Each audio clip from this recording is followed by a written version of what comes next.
Welcome back, Deep Divers. Today, we're going to really, we're diving deep into this idea of sacrificial substitution in the Bible. Okay. And we've got this fascinating article, Salvation by Sacrificial Substitution. It's by Angel Manuel Rodriguez.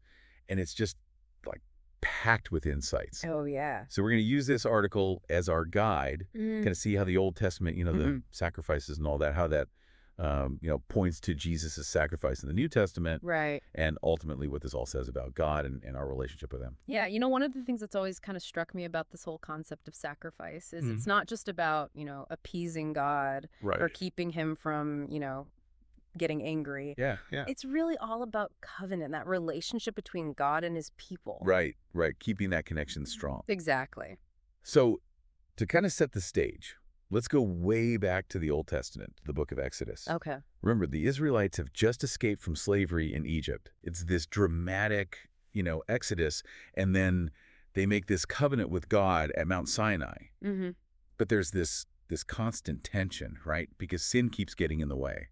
Absolutely, yeah. And that's where I think the Passover becomes really crucial, right? Because it's, that event with the lamb being sacrificed instead of the firstborn sons, that really lays the foundation. It's such a vivid image, right? Like the blood on the doorposts protecting the Israelites from the plague. Mm-hmm. It just speaks volumes about, life for life, this substitutionary idea. It's powerful. It is. It's really powerful. And, it kind of sets the stage for the whole sacrificial system that we see spelled out in Leviticus. Yeah, like God's giving them this detailed manual. Right. It's like a how-to guide, for atonement. Yeah, yeah. And I think it reveals so much about God's holiness and the weight of sin. So it's not just like going through the motions. Yeah. It's about understanding Yeah. what it means to be in covenant with God. Yeah. Right. Because remember, God chose to dwell among the Israelites, Mm-hmm. and, they were prone to straying. They weren't perfect. No, not at all. So the sacrifices, they were a way to bridge that gap. Yeah, between human imperfection and God's perfection. Exactly. It was a way for them to stay in right relationship with God, even though they messed up. It's like God was providing a way, a system of grace almost. That's a great way to put it, yeah. Yeah. And Leviticus 17:11, it really gets to the heart of it. Okay, what's that verse say? It says, "For the life of a creature is in the blood, and I have given it to you to make atonement for yourselves on the altar." It is the blood that makes atonement for one's life. So the blood, it represents life, and it becomes like this instrument of atonement. Right, it's offered in place of the sinner's life.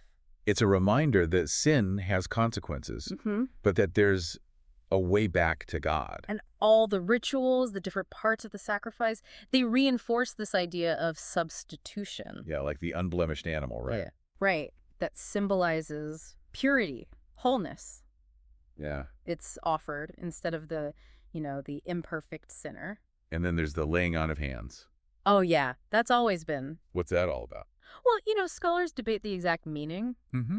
but it seems like it's like a transfer, placing the sin onto the substitute. Wow, like literally putting their guilt onto the innocent animal. It's almost like, foreshadowing Christ taking on our sin. It is. It's like a prefigurement. And then, of course, you have the priests. They eat certain parts of the offering. Yeah, that's always seemed kind of strange. It's symbolic, right? They're acting as mediators between God and the people, and they're participating in the atonement. It's like they're sharing in the burden, in a way. All these different pieces, they all point to this idea of substitution. Exactly. It's really complex, God's plan for dealing with sin. It is. And then it all culminates in the Day of Atonement. Oh, yeah. That's the big one. Tell me about that. So that's this annual, event, this theodicy, and the high priest goes into the Holy of Holies, the most sacred space, Right. to purify the sanctuary from all the sin that's built up over the year. It's such a powerful image. It is, and it really highlights the separation between sin and holiness. Yeah, like you can't just ignore sin. It has to be dealt with. Right, and the Day of Atonement, it's like a dramatic reenactment of sin's consequences and God's mercy. It's like a cosmic drama playing out. And yet, even with all this, the Old Testament sacrifices, they couldn't fully erase sin. Right. They were pointing to something greater. They were a foreshadowing, a type, pointing to the true sacrifice to come. And that's where Isaiah comes in, right? Exactly. With the suffering servant. Or Isaiah 52 and 53, yeah. It's like the Old Testament story needs the New Testament to complete it. It does. The suffering servant becomes this bridge, connecting the two. And it's amazing how that language of sacrifice continues in the New Testament. Yeah, especially when talked about Jesus' death. Right. It's like a deliberate echo. It's like the symphony. The themes keep repeating. I like that analogy. Until they reach this crescendo in the final movement. That's a good way to put it. So the New Testament isn't throwing out the idea of sacrifice. No. It's elevating it, fulfilling it in Christ. And that's what we'll dig into next time, right? Oh, yeah.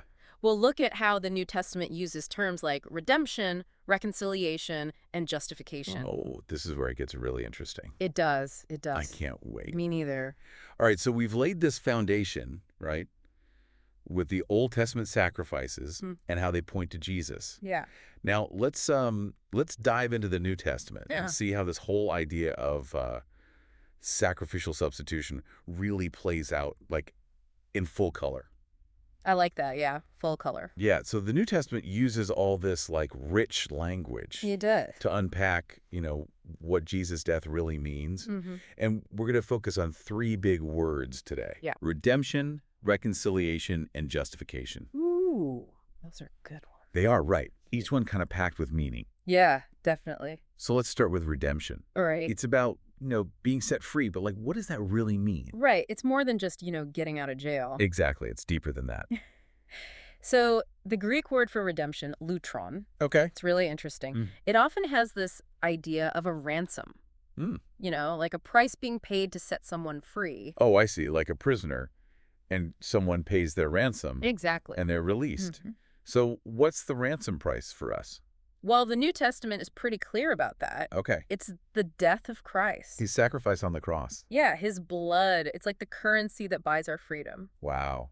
That's powerful. It is, and Ephesians 1:7, it puts it so beautifully. What does it say? It says, "In him we have redemption through his blood, the forgiveness of sins." So it's not just about being forgiven. It's about being, like, bought back. Right, like a change of ownership. We're not slaves to sin anymore No, we belong to God. because of what Jesus did.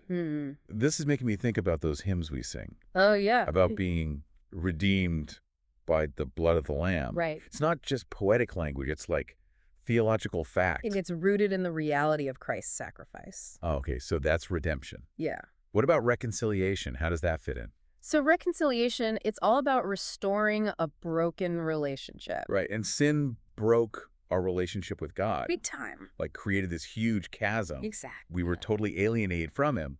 So how does Jesus' sacrifice bridge that gap? Well, true reconciliation, it can't just be about God overlooking sin.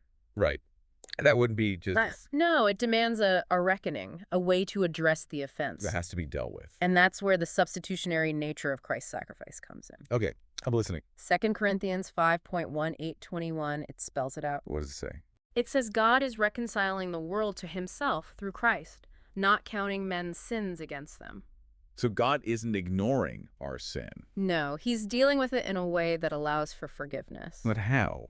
Well, the passage goes on to say that God made him who had no sin to be sin for us. Wait, so God treated Jesus as if he were the sinner. Even though he was completely innocent. That's incredible. It's the mystery of the gospel. So Christ's substitution, it's what makes reconciliation possible. It removes the barrier between us and God. So we can be in right relationship with him again.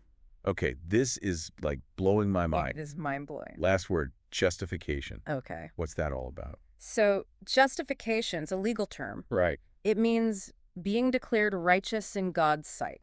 Even though we're not actually righteous. Exactly. Like, imagine a courtroom. Okay. The evidence is stacked against the defendant. They're guilty. But they're declared not guilty. Because someone else took their punishment. Exactly. So it's like, we're pardoned. It is like a pardon. Yeah. We're guilty, but declared innocent because of Jesus.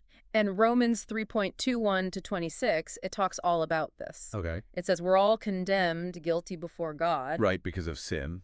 But God, he's merciful. He provides a way for us to be declared righteous. Through Jesus. Through Jesus, yeah. But wait, how can God just declare us innocent? That's a good question, right? Yeah, doesn't seem fair. And that's where the brilliance of sacrificial substitution comes in. Okay. It satisfies God's justice while also showing his mercy. I see. The passage calls Christ a hilasterion, an offering that appeases God's wrath. So Jesus takes the punishment we deserve, and that allows God to declare us righteous. It's not ignoring justice, it's fulfilling it. So it's both just and merciful. Exactly, and it's all because of Jesus' sacrifice. This has been incredible, really eye-opening. Yeah, it's pretty amazing stuff. Redemption, reconciliation, justification, all connected to this idea of Christ's substitutionary sacrifice.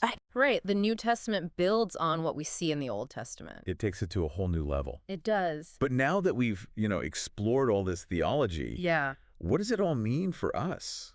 Like, practically? That's the big question, right? It is. How does this understanding of sacrificial substitution change how we live? Yeah, that's what I want to know. Me too. Let's get into that next. Okay, so we've been on this incredible journey, from the Passover lamb to the Old Testament sacrifices. All those rituals. Yeah, and then, crossing over to the New Testament. With Isaiah's suffering servant. Right, like he's the bridge. He is. And then, bam, we end up at the cross. It's quite a story, isn't it? It is. It really is. We've unpacked all this history, all this theology. Yeah, sacrificial substitution, front and center. It's the key. It is.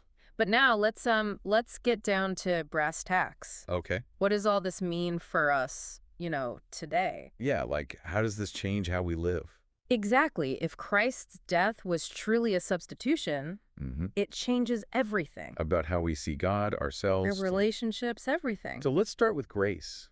Okay. We talk about amazing grace all the time. Right. It's like a Christian catchphrase. But what does it actually mean? In light of all this? Well, grace, it's not just, God being nice to us. Right. It's not just a free pass. No, it's grounded in something real, something costly. The sacrifice of Christ. Exactly. It's a gift, but it was purchased at a price. His life. His life, yeah. So when we sing about amazing grace, we're not just being sentimental. No, we're acknowledging the reality. That Jesus took our place. He bore the weight of our sin. So we could have forgiveness, new life. Grace is tangible. It's rooted in his blood. It's not cheap. Not at all. It costs God everything. And that should, change how we view everything. It should. Okay, so grace, check. What about forgiveness? Oh, yeah, forgiveness. How does this, this whole sacrificial substitution thing... How does it affect how we see forgiveness? Both receiving it from God.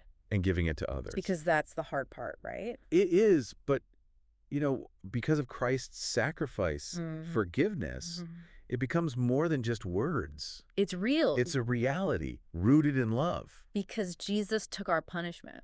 We can be truly forgiven. Completely clean slate. Not because we deserve it. But because of what he did. And that should change how we forgive others.